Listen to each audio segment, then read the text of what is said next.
നരേന്ദ്രമോദിക്കും അമിത്ഷായ്ക്കുമെതിരെ ഗുരുതരാരോപണവുമായി Rahul Gandhi. Exit പോളിന്റെ തലേന്ന് ഓഹരി കുംഭകോണം നടന്നു.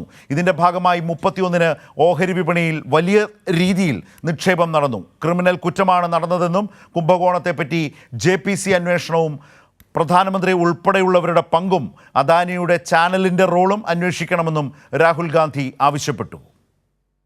पहली बार हमने नोट किया कि चुनाव के समय प्रधानमंत्री ने, होम मिनिस्टर ने और फाइनेंस मिनिस्टर ने स्टॉक मार्केट पर टिप्पणी दी। प्रधानमंत्री ने 2-3 बार 4 बार देश को कहा कि स्टॉक मार्केट तेजी से आगे बढ़ने जा रही है। होम मिनिस्टर ने सीधा कहा कि 4 जून को स्टॉक मार्केट आसमान में जाएगी, लोगों को खरीदना चाहिए। तो ये क्रोनोलॉजी है। अमित शाह कहते हैं बाय शेयर्स बिफोर 4th जून। 19 में नरेंद्र मोदी जी कहते हैं stock market will break records on June 4th। फिर 28 मई को रिपीट करते हैं। 1 जून मीडिया झूठे एग्जिट पोल रिलीज करती है। बीजेपी का ऑफिशियल जो इंटरनल सर्वे था वो उनको 220 सीट दे रहा था। तो ये इंफॉर्मेशन बीजेपी के लीडर्स के पास था। ഗുരുതരമായ ആരോപണങ്ങളാണ് രാഹുൽ ഗാന്ധി വാർത്താ സമ്മേളനത്തിൽ ഉന്നയിച്ചത്. വിവരങ്ങളുമായി ജിൽബി ചേരുന്നു. ജിൽബി, ഓഹരി കുംഭകോണം നടന്നിരിക്കുന്നു. അതിൽ പ്രധാനമന്ത്രി നരേന്ദ്രമോദിക്ക് ഉൾപ്പെടെ റോളുണ്ട്. അതുമായി ബന്ധപ്പെട്ട സാഹചര്യങ്ങളാണോ രാഹുൽ ഗാന്ധി വാർത്താ സമ്മേളനത്തിൽ വിശദീകരിച്ചത്?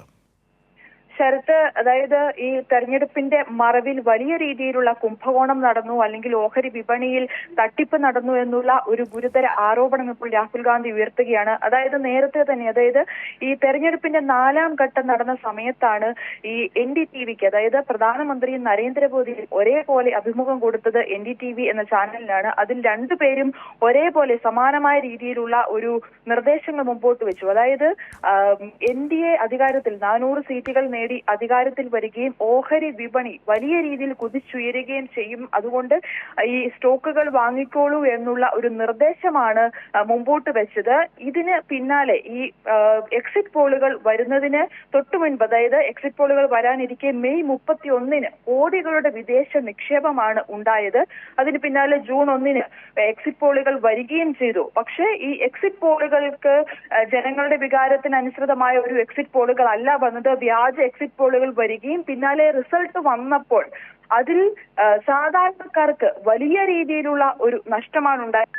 4-ന് റിസൾട്ട് വന്നതിന് ശേഷം 30 ലക്ഷം കോടിയുടെ നഷ്ടമാണ് സാധാരണക്കാർക്ക് ഉണ്ടായിരിക്കുന്നത് എന്ന് രാഹുൽ ഗാന്ധി പ്രസ്താവനകൾ വെച്ച് ഇപ്പോൾ ഉന്നയിച്ചിരിക്കുകയാണ്. ചരിത്രത്തിലെ ഏറ്റവും വലിയ ഒരു അഴിമതി തന്നെ അവിടെ നടന്നിരിക്കുന്നു. കാരണം ഈ എക്സിറ്റ് പോളുകളൊക്കെ ഇത്തരത്തിൽ ഈ വൻകിട നിക്ഷേപകർക്ക് വേണ്ടി, അല്ലെങ്കിൽ മോദിയും ആഭ്യന്തരമന്ത്രിയും പറഞ്ഞു ചെയ്യിപ്പിച്ചതാണ് എന്നുള്ള ഒരു ആരോപണം തന്നെ രാഹുൽ ഗാന്ധി ഉയർത്തുന്നു. കാരണം BJPക്ക് തന്നെ അറിയാമായിരുന്നു അവർക്ക് ഇത്ര സീറ്റുകൾ കിട്ടില്ല.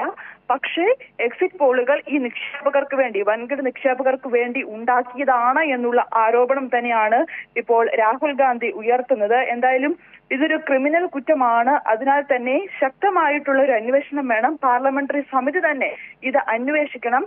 അന്വേഷണം നടന്നാൽ ഇത് വ്യക്തമാകും. കാരണം പ്രതിപക്ഷത്തെ സംബന്ധിച്ചിടത്തോളം അവർക്ക് ശക്തമായ അംഗബലമുണ്ട്. അതിനാൽ തന്നെ ഇത് എല്ലാം തെളിഞ്ഞു വരും. അതിനാൽ അന്വേഷണം നടത്തണം എന്നുള്ള ഒരു ആവശ്യം തന്നെയാണ് ഇപ്പോൾ രാഹുൽ ഗാന്ധി മുമ്പോട്ട് വെച്ചിരിക്കുന്നത്.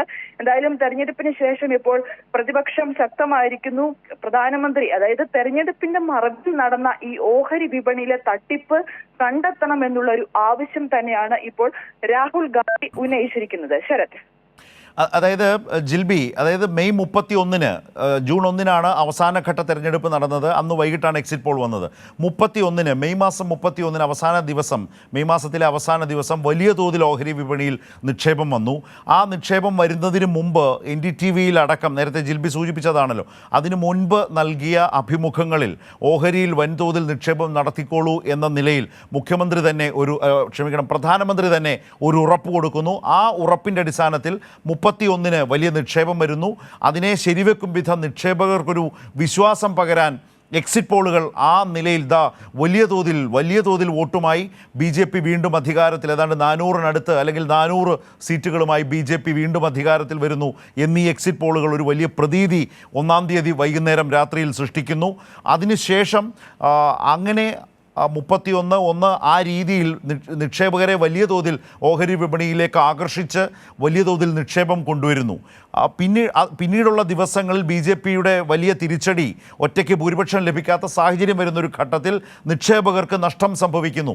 അപ്പോൾ ഇത് യഥാർത്ഥത്തിൽ എവിടെയാണിതിൽ അദാനിയുടെ NDTV-യെ കൂടി ഉൾപ്പെടുത്തുന്നത് രാഹുൽ ഗാന്ധി? അപ്പോൾ ഒരു വലിയ ഗൂഢാലോചന ഈ ഓഹരി കുംഭകോണവുമായി ബന്ധപ്പെട്ട് വലിയ തോതിൽ ഈ കോർപ്പറേറ്റുകൾക്ക് വലിയ നേട്ടമുണ്ടാക്കും വിധത്തിലേക്ക് നിക്ഷേപം ലഭിക്കുന്നതിനുള്ള ഒരു സഹായം, ഒത്താശ ചെയ്തു കൊടുത്തു എന്നാണോ? ഏത് നിലയിലാണ് ഈ പങ്കാളിത്തത്തെക്കുറിച്ച് പറയുന്നത്?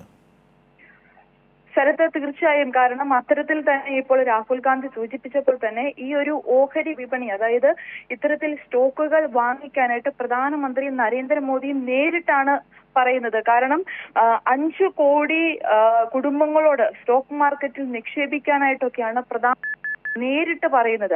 അതും ഇത്തരത്തിൽ ഒരു അഭിമുഖം നടത്തുമ്പോൾ, അല്ലെങ്കിൽ NDTV എന്നൊരു ചാനലിന് അഭിമുഖം നടത്തുമ്പോൾ തന്നെ ഇത്തരത്തിലുള്ള ഒരു കാര്യം പറയുമ്പോൾ ഇതൊരു ഒത്താശയുടെ ഭാഗം, അല്ലെങ്കിൽ ഈ അദാനിയുടെ ചാനലിന്റെ റോൾ തന്നെ അന്വേഷിക്കണം എന്നുള്ള ഒരു ആവശ്യവും അതിനോടകം ഇപ്പോൾ രാഹുൽ ഗാന്ധി മുമ്പോട്ട് വെച്ചിട്ടുണ്ട്. അതായത് പ്രധാനമന്ത്രിയും അമിത്ഷായും നേരിട്ട് ഇത്തരത്തിൽ ഓഹരി വിപണിയിൽ നിക്ഷേപങ്ങൾ നടത്താൻ പറയുന്നു.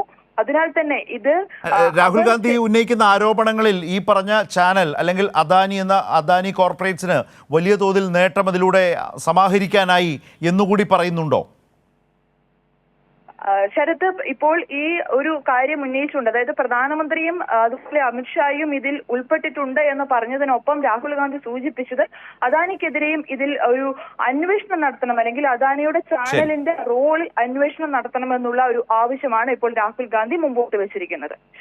ശരി, വളരെ പ്രധാനപ്പെട്ട ഗുരുതര ആരോപണമാണ്. 3-ാം വട്ടം പ്രധാനമന്ത്രിയായി ചുമതല ഏറ്റെടുക്കാൻ സത്യപ്രതിജ്ഞ ചെയ്യും മുമ്പ് തന്നെ ഈ തെരഞ്ഞെടുപ്പ് വേളയിൽ വോട്ടെണ്ണലിന് തൊട്ടു മുമ്പുള്ള ദിവസങ്ങളിൽ എക്സിറ്റ് പോളുമായി ബന്ധപ്പെട്ട് വലിയ തോതിൽ ഓഹരി നിക്ഷേപം വരും വിധം പ്രധാനമന്ത്രി തന്നെ ആളുകൾക്ക് വലിയൊരു വിശ്വാസം പകരും വിധം, ഉറപ്പ് നൽകും വിധം വാഗ്ദാനം ചെയ്യുന്നു. അതിൻ്റെ അടിസ്ഥാനത്തിൽ മെയ് 31-ന് വന്നിട്ടുള്ള ഓഹരി വിപണിയിലേക്ക് വന്നിട്ടുള്ള വലിയ നിക്ഷേപം അതിൻ്റെ സൂചനയായി നൽകുന്നു. ഇതിലൂടെ പിന്നീട് സംഭവിച്ചത്, എക്സിറ്റ് പോളുകൾ അതിന് വലിയ ബലം പകരുന്നു.